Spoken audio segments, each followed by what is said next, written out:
ولیوں میں سے آپ فرماتے ہیں کہ ایک شخص آپ بیتی بیان کرتا ہے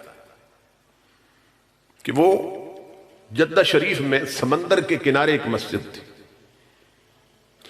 وہ اس کے ایک کونے میں 12 سال تک اعتکاف میں رہا۔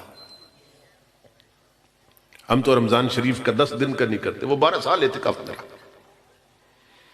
اب وہ بندہ خود بیان کرتا ہے کہ میں اپنے کونے میں بیٹھا تھا، 12 سال بیت چکے تھے، اور اسی مسجد کے دوسرے کونے میں کچھ لوگ آئے اور انہوں نے ذکر رسول شروع کر دی،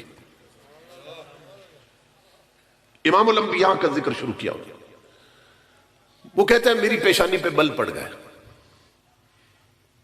اب یہاں سے پتہ چل رہا ہے کہ اس کے عمل تو ٹھیک تھے، عقیدہ خراب تھا، کیونکہ وہ ذکر رسول کو شور کہتا تھا۔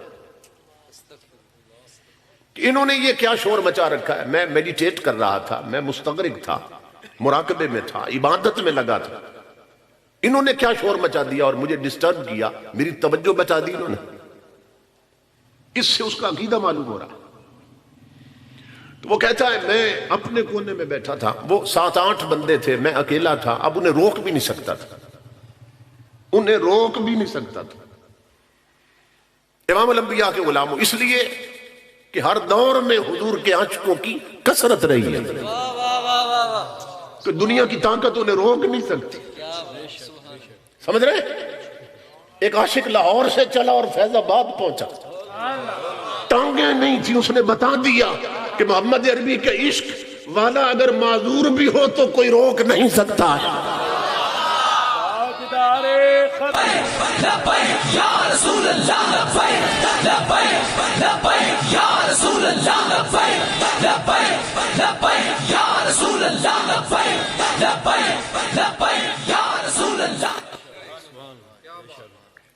یہ جو سونی تھی جو کچے گھڑے پہ تیر گئی تھی، واقعہ سنا آپ نے؟ پڑوس میں ہی تو ہے، دریا چناب کا قصہ غالباً گجرات کی تھی نا سونی، ایک مجازی عشق۔ تو وہ جانتی تھی، پاگل نہیں تھی، کسی بھی رائٹر نے نہیں لکھا کہ سونی پاگل تھی، وہ جانتی تھی کچے گھڑے پہ دریا پار نہیں ہوتے، لیکن اس نے یہ سوچا کہ آج اگر کچا گھڑا دیکھ کر میرے قدم رک گئے محبوب کی طرف بڑھنے سے، کیونکہ کنارے پہ محبوب بیٹھا دوسرے کنارے پہ، تو آنے والے مورخ لکھیں گے کہ کچا بھی گھڑا تھا، گھڑا بھی کچا تھا، اور اس کا عشق بھی کچا تھا، کہ کچے گھڑے کو دیکھ کر اس کے پاؤں رک گئے تھے۔ تو اس نے کہا میں کچے گھڑے پر اتروں گی دریا کی موجوں میں، اور کسی کے قلم کو یہ نہیں لکھنے دوں گی کہ میرا عشق کچا تھا۔ دنیا لکھے گی گھڑا کچا تھا مگر عشق پکا تھا۔ سمجھ رہے؟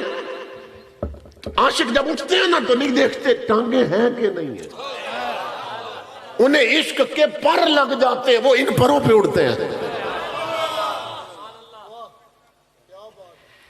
تو ہر دور میں آقا کے عاشقوں کی اکثریت رہی، میجارٹی رہی ہے۔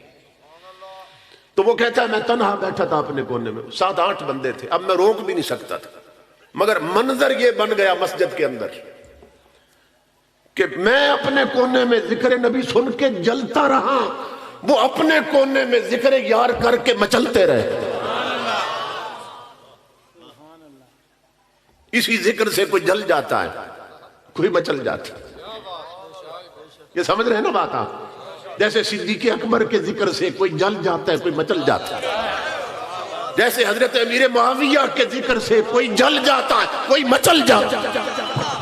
ہر صحابی نبی جنتی جنتی، ہر صحابی نبی جنتی جنتی، ہر صحابی نبی جنتی جنتی۔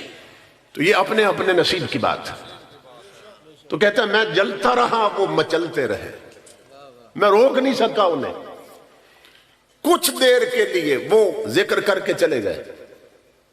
یہ حضرت شیخ شہاب الدین سہروردی بیان کرتے، وہ بندہ کہتا ہے لوگوں اللہ کی عزت کی قسم، وہ چلے گئے، اور رات کو جب میں سو گیا اپنے کونے میں تو میں نے خواب دیکھے کہ جس کونے میں 12 سال میں اعتکاف میں رہا وہ کونا خالی پڑا تھا، اور جس کونے میں چند گھڑیاں ذکر مصطفیٰ ہوا تھا وہاں تاجدار انبیاء خود تشریف لائے بیٹھے تھے۔ لبیک یا رسول اللہ، لبیک لبیک لبیک یا رسول اللہ، لبیک لبیک لبیک یا رسول اللہ، لبیک لبیک لبیک یا رسول اللہ، لبیک۔ وہاں امام الانبیاء خود جلوہ گر اور تنہا نہیں آئے، اصحاب پیمبر کی مجلس لگی ہے، اور سیدنا صدیق اکبر جو بعد النبیین والمرسلین سب سے افضل ہے وہ کھڑے ہو کر حضور کا ذکر کر رہے ہیں۔ اصحاب پیمبر کی مجلس لگی، آقا صدارت فرما رہے ہیں، صدیق اکبر ذکر رسول کر رہے ہیں، اور وہ کہتا ہے میں دیکھ رہا تھا آقا جھوم رہے تھے، صدیق اکبر سے ذکر سن کے جھوم رہے تھے اور فرما رہے تھے بحق زحق بحق زحق، ابو بکر جو بولتے ہو حق بولتے ہو۔ وہ کہتا ہے میں نے کوشش کی خواب میں اٹھ کر نہ حضور کی مجلس میں شریک ہو جاؤں، مگر زمین نے پکڑ لیا کہ بدبخت اب کہاں جاتا ہے، جب جاگتی مجلس میں نہیں گیا تو اب کیسے جا سکتا، زمین نے مجھے پکڑ لیا۔ کہتا ہے میں جا تو نہیں سکا مجلس میں، مگر اس دن سے لوگوں میرا عقیدہ بدل گیا، اور مجھے یہ بات سمجھ آ گئی عقیدہ وہی حق ہے جو احمد رضا کا ہے، عقیدہ وہی حق ہے جو میر علی شاہ کا ہے۔ مجھے یہ حقائق، یہ فیکٹ سمجھ آنے لگے کہ اگر عقیدہ ٹھیک نہ ہو تو اللہ کے گھر کا 12 سال کا اعتکاف بھی ٹکریں بن جاتی ہے، اور اگر عقیدہ صحیح ہو اور چند گھڑیاں ذکر رسول کر لیا جائے تو کبھی کبھی محمد عربی خود تشریف لے آتے ہیں۔